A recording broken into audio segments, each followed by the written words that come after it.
Développement durable et solidarité, le rôle du Conseil économique et social. Voici le thème de la conférence de presse organisée ce vendredi 10 février 2012 au Centre d'accueil de la presse étrangère à Paris. Initié par le Conseil économique et social et le ministère du Développement durable et de l'économie forestière du Congo, les intervenants ont instruit la presse étrangère sur les enjeux du développement durable en lien avec les solidarités.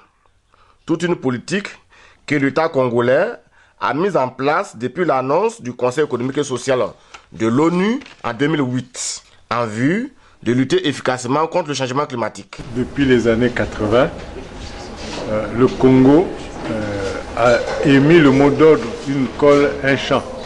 C'est pour amener les enfants, tout jeunes à la maternelle déjà, de s'habituer au vert. Le vert de l'espérance, le vert de l'environnement, le vert de la forêt. Et pendant ces années 80 aussi, le Congo a décrété une journée nationale de l'arbre. Et chaque année, il est planté plusieurs centaines d'hectares, pour ne pas dire milliers d'hectares d'arbres de croissance rapide ou simplement de substitution. Parce que pour les générations futures, il va falloir qu'ils sachent ce que c'est le sapéli, le cocipo, le cipo, et c'est ce que le gouvernement fait aujourd'hui. Cette politique a été accentuée avec la naissance du comité pour la forestation et la reforestation de la forêt du Congo, qui a commencé le 6 novembre de l'année dernière. Donc, au plan individuel, le Congo se bat avec ses petits moyens pour pérenniser et étendre l'expérience de l'environnement.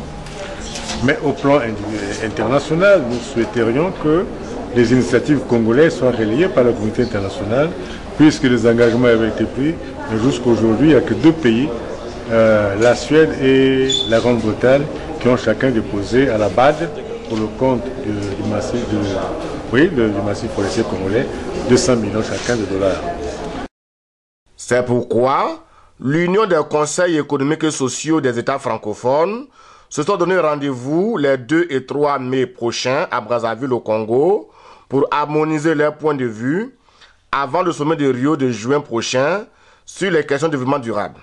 Bon, les temps forts, c'est de réunir la communauté francophone à travers la société civile organisée en conseil économique et social pour avoir un point de vue commun à partager lors de la prochaine réunion de Rio au mois de juin, consacrée justement au problème de l'environnement.